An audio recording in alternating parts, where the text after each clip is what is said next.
ಸಾಯಿ ಸಚ್ಚರಿತೆ 7ನೇ ಅಧ್ಯಾಯ. ಅದ್ಭುತ ಅವತಾರ ಸಾಯಿಬಾಬಾರವರ ನಡತೆ, ಅವರ ಯೋಗಾಧ್ಯಯನ, ಕುಷ್ಠರೋಗಿ ಭಕ್ತನ ಸೇವೆ, ಕುಮಾರ ಕಾರ್ಪಾಡೆ ಅವರಿಗೆ ಪ್ಲೇಗ್, ಪಂಢರಪುರಕ್ಕೆ ಪ್ರಯಾಣ. ಅದ್ಭುತ ಅವತಾರ. ಬಾಬಾರವರಿಗೆ ಸಮಸ್ತ ಯೋಗಾಸನಗಳು ಬರುತ್ತಿದ್ದವು. ಅವರಿಗೆ ಧೋತಿ, ಮೋತಿ ಮುಂತಾದ 6 ಯೋಗಾಸನಗಳಲ್ಲಿ ಬಹಳ ಪರಿಶ್ರಮವಿತ್ತು. 3 ಅಂಗುಲ ಅಗಲ 22 ಅಡಿ ಉದ್ದದ ಬಟ್ಟೆಯಿಂದ ಉದರವನ್ನು ಶುದ್ಧಿ ಮಾಡುವುದಕ್ಕೆ ಧೋತಿ ಎಂದು ಕರೆಯುತ್ತಾರೆ. ಖಂಡಯೋಗದಲ್ಲಿಯೂ ಅವರು ಪ್ರವೀಣರಾಗಿದ್ದರು. ಕೈಕಾಲುಗಳನ್ನು ಬೇರ್ಪಡಿಸಿ ಪುನಃ ಸೇರಿಸಿಕೊಳ್ಳುವ ಯೋಗ ಸಾಧನೆಗೆ ಖಂಡಯೋಗವೆಂದು ಕರೆಯುತ್ತಾರೆ. ಬಾಬಾರವರನ್ನು ನಾವು ಹಿಂದೂ ಎಂದು ಭಾವಿಸುವುದಾದರೆ ಯವನರಂತೆ ಕಾಣುತ್ತಿದ್ದರು. ಅವರು ಹಿಂದೂವೋ ಅಥವಾ ಮಹಮ್ಮದೀಯರೋ ಎಂಬುದು ಯಾರಿಗೂ ಸರಿಯಾಗಿ ತಿಳಿದಿರಲಿಲ್ಲ.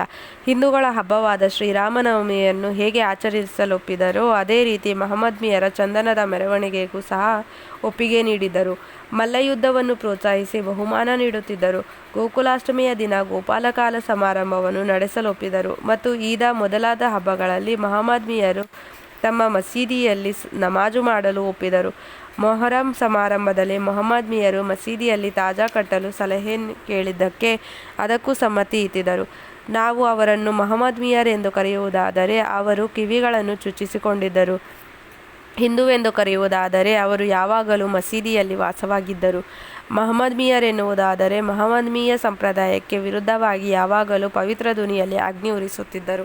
ಶಂಖ ಊದುವುದು, ಗಂಟೆ ಬಾರಿಸುವುದು, ಭಜನೆ ಮಾಡುವುದು, ಅಗ್ನಿಕುಂಡದಲ್ಲಿ ಹೋಮ, ಅನ್ನ ಆರ್ಘ್ಯ ಬಿಡುವುದು ಇವೇ ಮೊದಲಾದ ಆಚರಣೆಗಳು ಅವರಲ್ಲಿದ್ದವು. ಮಹಮ್ಮದೀಯರೆನ್ನುವುದಾದರೆ ಅನೇಕ ಬ್ರಾಹ್ಮಣರು, ಅಗ್ನಿಹೋತ್ರಿಗಳು ತಮ್ಮ ಆಚಾರವನ್ನು ಬದಿಗಿಟ್ಟು ಅವರ ಪಾದಸೇವೆ ಮಾಡುತ್ತಿದ್ದರು. ಅವರನ್ನು ಪ್ರಶ್ನಿಸಲು ಹೋದ ಕೆಲವರು ಮೂಕರಂತೆ ನಿಂತು ಬಿಡುತ್ತಿದ್ದರು. ಅವರ ದರ್ಶನದಿಂದ ದಿಗ್ಭ್ರಾಂತರಾಗಿರುತ್ತಿದ್ದರು. ಆದುದರಿಂದ ಶ್ರೀ ಸಾಯಿಬಾಬಾರವರು ಹಿಂದೂವೋ ಅಥವಾ ಮಹಮ್ಮದೀಯರೋ ಎಂಬುದನ್ನು ಖಂಡಿತವಾಗಿ ನಿರ್ಧರಿಸಲು ಸಾಧ್ಯವೇ ಇಲ್ಲ. ಪರಮಾತ್ಮನಲ್ಲಿ ಐಕ್ಯರಾದ ಬಾಬಾ ಅವರಿಗೆ ಜಾತಿ ಮತದ ಭೇದಭಾವ ಇರಲಿಲ್ಲ. ಸರ್ವಮತದವರನ್ನು, ಸಕಲ ಚರಾಚರಗಳನ್ನು ಅವರು ಒಂದೇ ಎಂದು ಭಾವಿಸಿದ್ದರು. ಇಂತಹ ಒಂದು ಉದಾತ್ತವಾದ, ಏಕೈಕವಾದ, ಅತ್ಯಾಶ್ಚರ್ಯಕರವಾದ ಅವತಾರ ಪುರುಷರು ಶ್ರೀ ಸಾಯಿಬಾಬಾ. ಪೂರ್ವಜನ್ಮದ ಸುಕೃತ ಫಲದಿಂದ ಮಾತ್ರವೇ ನನಗೆ ಅವರ ಸೇವೆ ಮಾಡುವ ಯೋಗ ದೊರೆಯಿತು. ನನ್ನ ಆನಂದಕ್ಕೆ ಪಾರವೇ ಇರಲಿಲ್ಲ. ಬಾಬಾ ಅವರು ಅನಂತವಾದ ಆನಂದ ಸ್ಮೃತಿಯುಳ್ಳವರಾಗಿದ್ದರು. ಅವರ ಶ್ರೇಷ್ಠತೆಯನ್ನು ಮತ್ತು ಏಕೈಕ ಸ್ವಭಾವವನ್ನು ಪೂರ್ಣವಾಗಿ ವರ್ಣಿಸಲು ಸಾಧ್ಯವೇ ಇಲ್ಲ. ಅನೇಕ ಸಾಧು ಸಂತರುಗಳು ಮೋಕ್ಷ ಮಾರ್ಗದ ಮರ್ಮವನ್ನು ತಿಳಿಯಲು ಬಾಬಾರವರ ಕಡೆಗೆ ಬರುತ್ತಿದ್ದರು.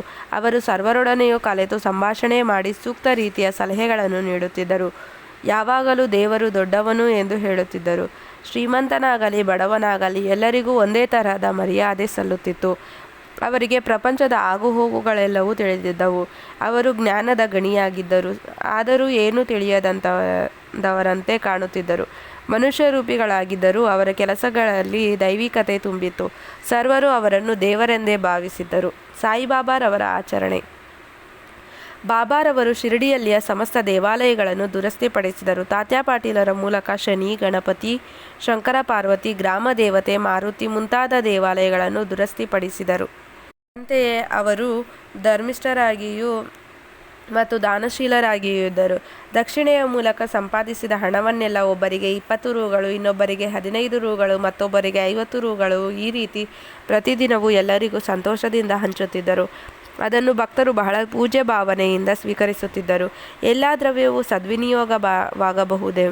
ಬೇಕೆಂಬುದೇ ಬಾಬಾರವರ ಇಚ್ಛೆಯಾಗಿದ್ದಿತು.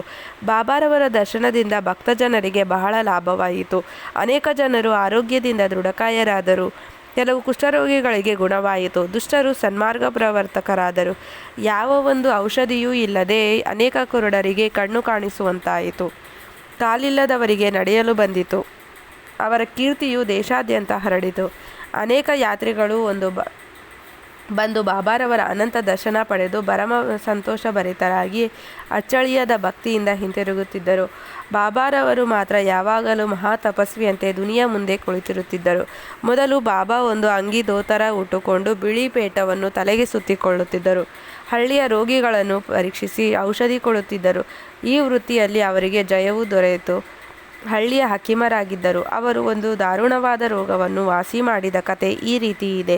ಒಂದು ಸಾರಿ ಭಕ್ತನೊಬ್ಬನ ಕಣ್ಣುಗಳು ಊದಿಕೊಂಡವು. ಆಗ ಶಿರಡಿಯಲ್ಲಿ ವೈದ್ಯರಾರೂ ಇರಲಿಲ್ಲ. ಕೆಲವರು ಅವನನ್ನು ಬಾಬಾರವರ ಬಳಿಗೆ ಕರೆದುಕೊಂಡು ಹೋದರು. ಬೇರೆ ವೈದ್ಯರಾಗಿದ್ದರೆ ಸಾಮಾನ್ಯವಾಗಿ ಮುಲಾಮು, ಹಸುವಿನ ಹಾಲು ಇತ್ಯಾದಿಗಳನ್ನು ಉಪಯೋಗಿಸುತ್ತಿದ್ದರು. ಆದರೆ ಬಾಬಾರವರದೇ ಒಂದು ವೈಶಿಷ್ಟ್ಯ. ಸಾಯಿಬಾಬಾ ಅವರು ಬೀಬಾಕಾಯಿಯನ್ನು ಪುಡಿ ಮಾಡಿ ಗುಳಿಗೆ ಮಾಡಿ ಅವುಗಳನ್ನು 2 ಕಣ್ಣುಗಳಿಗೆ ಹಾಕಿ ಬಟ್ಟೆ ಕಟ್ಟಿದರು. ಮಾರನೇ ದಿವಸ ಬಿಚ್ಚಿ ನೀರಿನಿಂದ ಕಣ್ಣುಗಳು ತೊಳೆದರು. ಊದು ಉಳಿದು ಕಣ್ಣುಗಳು ಸ್ವಚ್ಛವಾಗಿದ್ದವು. ಬಾಬಾರವರ ಯೋಗಾಧ್ಯಯನಗಳು. ಬಾಬಾರವರಿಗೆ ಎಲ್ಲ ತರಹದ ಯೋಗಾಸನಗಳು ಬರುತ್ತಿದ್ದವು. ಇಲ್ಲಿ 2 ಮಾತ್ರ ವಿವರಿಸುತ್ತೇನೆ. ಧೋತಿ ವಿಧಾನ. ಬಾಬಾರವರು ಮಸೀದಿಯಿಂದ ಸ್ವಲ್ಪ ಹತ್ತಿರದಲ್ಲಿಯೇ ಇದ್ದ ಅಶ್ವತ್ಥ ವೃಕ್ಷದ ಬಳಿ ಬಾವಿಗೆ ಹೋಗಿ ಸ್ನಾನ ಮೊದಲಾದವುಗಳನ್ನು ತೀರಿಸಿಕೊಂಡು ಬರುತ್ತಿದ್ದರು. ಕೆಲವು ಸಾರಿ ಅವರು ಕರಳನ್ನು ಹೊರಗೆ ತೆರೆದು ಶುದ್ಧ ಮಾಡಿ ಬಿಸಿಲಿನಲ್ಲಿ ಒಣಗಲೊಸಗ ಇಡುತ್ತಿದ್ದರು. ಇದನ್ನು ಅನೇಕ ಶಿರಡಿ ನಿವಾಸಿಗಳು ಕಣ್ಣಾರೆ ಕಂಡಿರುವರೆಂದು ಹೇಳಿರುತ್ತಾರೆ. ಸಾಮಾನ್ಯವಾಗಿ ಧೋತಿ ಯೋಗವೆಂದರೆ 3 ಅಂಗುಲ ಅಗಲ 22.5 ಅಂಗುಲ ಉದ್ದವಾದ ಬಟ್ಟೆಯನ್ನು ಒದ್ದೆ ಮಾಡಿ ಗಂಟಿಲಿನ ಮೂಲಕ ಉದರಕ್ಕೆ ತುರುಕಿ ಸುಮಾರು ಅರ್ಧ ಗಂಟೆಯವರೆಗೆ ಅದನ್ನು ಅಲ್ಲಿರಿಸಿದ ನಂತರ ಹೊರಕ್ಕೆ ತೆಗೆದು ಒಣ ಹಾಕುವುದು. ಆದರೆ ಬಾಬಾರವರ ಧೋತಿ ಯೋಗವೇ ವಿಚಿತ್ರವಾಗಿದ್ದಿತು. ಖಂಡ ವಿಧಾನ.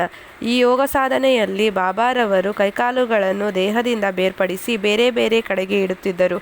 ಒಂದು ಸಾರಿ ಅವರು ಈ ಯೋಗ ಸಾಧನೆಯಲ್ಲಿ ನಿರತರಾಗಿದ್ದಾಗ ಒಬ್ಬನು ಇದನ್ನು ನೋಡಿ ಆಶ್ಚರ್ಯಗೊಂಡನು. ಬಾಬಾರವರನ್ನು ಯಾರೋ ಕೊಲೆ ಮಾಡಿದ್ದಾರೆ ಎಂದು ಭಾವಿಸಿ ಹಳ್ಳಿಯವರಿಗೆ ಈ ಸಂಗತಿ ತಿಳಿಸಬೇಕೆಂದು ನಿಶ್ಚಯಿಸಿಕೊಂಡನು. ನಂತರ ಈ ವಿಷಯವನ್ನು ತಿಳಿಸಿದರೆ ತನ್ನ ಮೇಲೆಯೇ ಅಪವಾದ ಬರಬಹುದು ಎಂದು ಭಾವಿಸಿ ಭೀತಿಯಿಂದ ಸುಮ್ಮನಾದನು. ಮಾರನೇ ದಿನ ಮಸೀದಿಗೆ ಹೋದಾಗ ಬಾಬಾ ಎಂದಿನಂತೆ ಇರುವುದನ್ನು ಕಂಡು ದಿಗ್ಭ್ರಾಂತನಾದನು. ಬಾಬಾರವರು ಚಿಕ್ಕಂದಿನಿಂದಲೇ ಈ ತರಹದ ಯೋಗಾಭ್ಯಾಸವನ್ನು ಮಾಡುತ್ತಿದ್ದರು. ಅವರು ಇಷ್ಟೊಂದು ಪ್ರಾವೀಣ್ಯತೆಯನ್ನು ಹೇಗೆ ಸಂಪಾದಿಸಿದರೆಂಬುದು ಯಾರಿಗೂ ತಿಳಿಯದ ವಿಷಯ.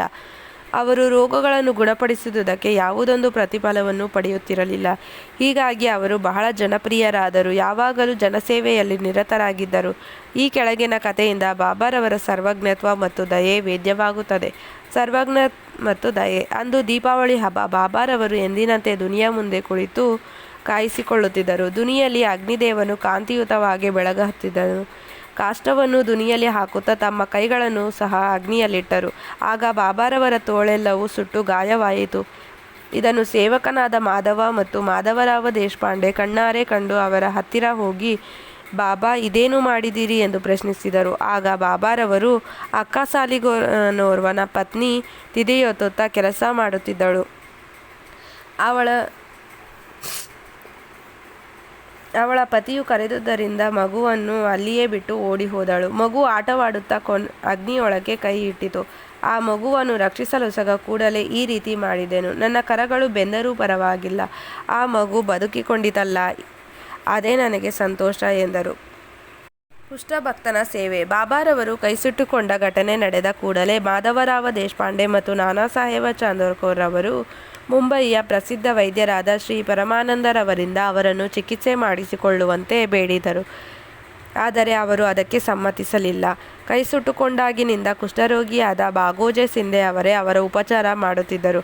ಅವರು ಪ್ರತಿದಿನವೂ ದಹಿಸಲ್ಪಟ್ಟ ಜಾಗಕ್ಕೆ ತುಪ್ಪವನ್ನು ಸವರಿ ನೀವಿ ಅದರ ಮೇಲೆ ಹಸಿರು ಎಲೆ ಇಟ್ಟು ಬಟ್ಟೆ ಕಟ್ಟುತ್ತಿದ್ದರು. ನಾನಾ ಸಾಹೇಬ ಚಾಂದೋರ್ಕರ್ ಅವರು ಮತ್ತು ಡಾಕ್ಟರ್ ಪರಮಾನಂದ ಅವರು ಎಷ್ಟು ಸಾರಿ ವಿನಂತಿಸಿದರೂ ಬಾಬಾ ಚಿಕಿತ್ಸೆಗೆ ಸಮ್ಮತಿಸಲೇ ಇಲ್ಲ. ಪ್ರತಿದಿನವೂ ಬಾಗೋಜೆ ಅವರೇ ಸೇವೆ ಮಾಡುತ್ತಿದ್ದರು. ಸ್ವಲ್ಪ ದಿನಗಳ ನಂತರ ಬಾಬಾರವರ ಸಮಾಧಿಯ ತನಕ ಬಾಗೋಜೆಯವರೇ ತೋಳುಗಳಿಗೆ ತುಪ್ಪ ಸವರಿ ನೀವುತ್ತಿದ್ದರು. ಬಾಬಾ ಅವರು ಸ್ವಯಂ ಸಿದ್ಧರಾಗಿದ್ದರು. ಬಾಗೋಜೆಯವರ ಮೇಲಿನ ಮಮತೆಯಿಂದ ಅವರ ಸೇವೆಯನ್ನು ಸ್ವೀಕರಿಸುತ್ತಿದ್ದರು. ಬಾಗೋಜೆಯವರು ಪೂರ್ವಜನ್ಮದಲ್ಲಿ ಪಾಪಿಷ್ಠರಾಗಿದ್ದರು. ಆದ್ದರಿಂದ ಅವರು ಕುಷ್ಠರೋಗಿಯಾಗಿದ್ದುದು.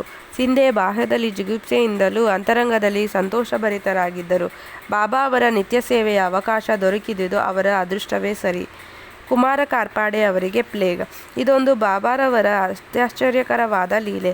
ದಾದಾ ಸಾಹೇಬ ಅವರ ಧರ್ಮಪತ್ನಿ ಶ್ರೀಮತಿ ಕಾರ್ಪಾಡೆಯವರು ಕೆಲವು ದಿನಗಳ ಕಾಲ ತಮ್ಮ ಮಗನೊಂದಿಗೆ ಶಿರಡಿಯಲ್ಲಿ ತಂಗಿದ್ದರು. ಅವನಿಗೆ ಮೊದಮೊದಲು ಜ್ವರ ಬಂದು ಬ್ಯುಬೋನಿಕ್ ಪ್ಲೇಗ್ ಅಂಟಿಕೊಂಡಿತು. ತಾಯಿಯಾದ ಶ್ರೀಮತಿ ಕಾರ್ಪಾಡೆಯವರು ಬಹಳ ಹೆದರಿಕೊಂಡು ಕಂಗೆಟ್ಟರು.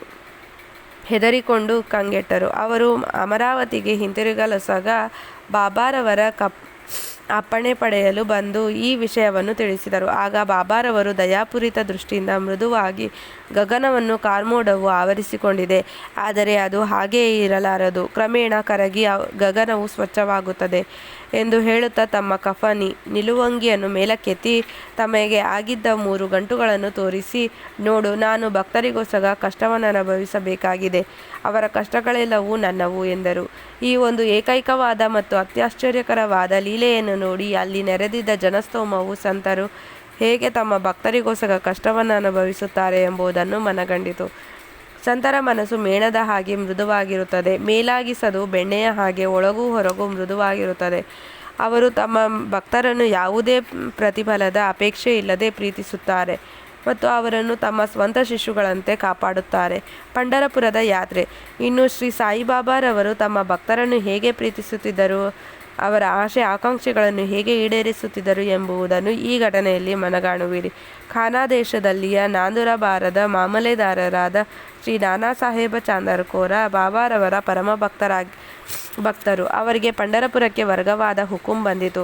ನಿಜವಾಗಿಯೂ ಭಕ್ತನ ಅಪರಿಮಿತವಾದ ಭಕ್ತಿಗೆ ಬಾಬಾ ಮೆಚ್ಚಿದವರಷ್ಟೇ. ಏಕೆಂದರೆ ಭೂವೈಕುಂಠವಾದ ಪಂಢರಪುರದಲ್ಲಿ ನೆಲೆಸಲು ಸಿಕ್ಕಿದ ಅವಕಾಶಕ್ಕಿಂತ ಮಿಗಿಲಾದುದೇನಿದೆ. ಅವರು ತಕ್ಷಣದಲ್ಲಿಯೇ ಕೆಲಸದ ಪರಭಾರೆ ವಹಿಸಬೇಕಾಗಿದ್ದುದರಿಂದ ಕೂಡಲೇ ಪ್ರಯಾಣ ಬೆಳೆಸಿದರು. ಶಿರ್ಡಿಗೆ ಸಮಾಚಾರ ತಿಳಿಸಲಿಲ್ಲ. ಅವರು ಯಾರಿಗೂ ತಿಳಿಯದಂತೆ ತಕ್ಷಣವೇ ಶಿರ್ಡಿಗೆ ಹೋಗಿ ಬಾಬಾರವರ ದರ್ಶನ ಮಾಡಿಕೊಂಡ ನಂತರ ಪಂಢರಪುರಕ್ಕೆ ಹೋಗಬೇಕೆಂದಿದ್ದರು.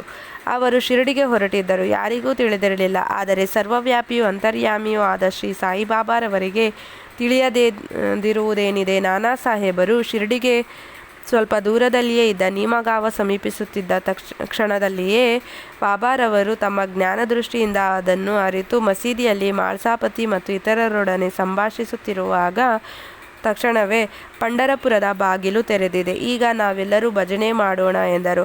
ಅನಂತರ ನಾನು ನನ್ನ ದೇವರ ವಾಸಸ್ಥಾನವಾದ ಪಂಢರಪುರಕ್ಕೆ ಹೋಗಿ ನೆಲೆಸುವೆ ಎಂದು ಭಜನೆಯನ್ನು ಆರಂಭಿಸಿದರು. ಭಕ್ತರೆಲ್ಲರೂ ಜೊತೆಗೂಡಿ ಭಜನೆ ಮಾಡಲು ಆರಂಭ ಮಾಡಿದರು. ನಾನಾ ಸಾಹೇಬರು ಕುಟುಂಬ ಸಮೇತ ಬಂದು ಬಾಬಾರವರಿಗೆ ನಮಸ್ಕರಿಸಿ ಪಂಢರಪುರಕ್ಕೆ ತಾವು ನನ್ನೊಡನೆ ಬರಬೇಕು ಎಂದು ಪ್ರಾರ್ಥಿಸಿದರು. ಆ ಆಮಂತ್ರಣ ಅನಾವಶ್ಯಕವಾಗಿತ್ತು. ಏಕೆಂದರೆ ಬಾಬಾರವರು ಈ ಹಿಂದೆ ಪಂಢರಪುರಕ್ಕೆ ಹೋಗುವ ಇಚ್ಛೆಯಿಂದ ಭಜನೆಯನ್ನು ಆರಂಭಿಸಿದರಷ್ಟೇ. ಇದನ್ನು ಕೇಳಿದ ನಾನಾ ಸಾಹೇಬರು ಮನಸ್ಸು ಕರಗಿ ಅವರು ಬಾಬಾರವರ ಪಾದಾರವಿಂದಗಳಿಗೆರಗಿದರು. ಅನಂತರ ಅವರ ಆಶೀರ್ವಾದ ಊದಿ ತೆಗೆದುಕೊಂಡು ಪಂಢರಪುರಕ್ಕೆ ಪ್ರಯಾಣ ಬೆಳೆಸಿದರು. ಶ್ರೀ ಸಾಯಿ ಪ್ರಣಾಮ.